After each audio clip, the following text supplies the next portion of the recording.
Now, Malaysia intends to purchase maritime patrol aircraft, helicopters and ships from Italy to strengthen national security. The Prime Minister said the procurement would include 2 maritime patrol aircraft for the Royal Malaysian Navy, as well as 28 Leonardo AW149 helicopters.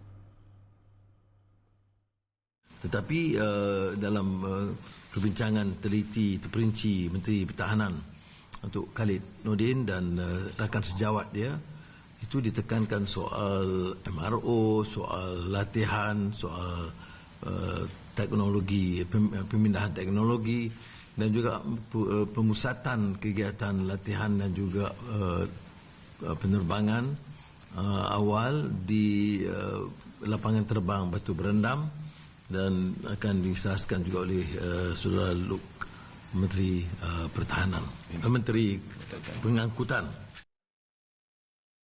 At a press conference concluding his 3-day visit to Italy, Anwar said Fincantieri is expected to supply multi-role support ships and littoral mission ships. Defence Minister Datuk Seri Mohammed Khalid Nordin, who was also present during the visit, stated that Malaysia had proposed procuring these assets through a government-to-government agreement to secure more competitive pricing and asset guarantees from the Italian government.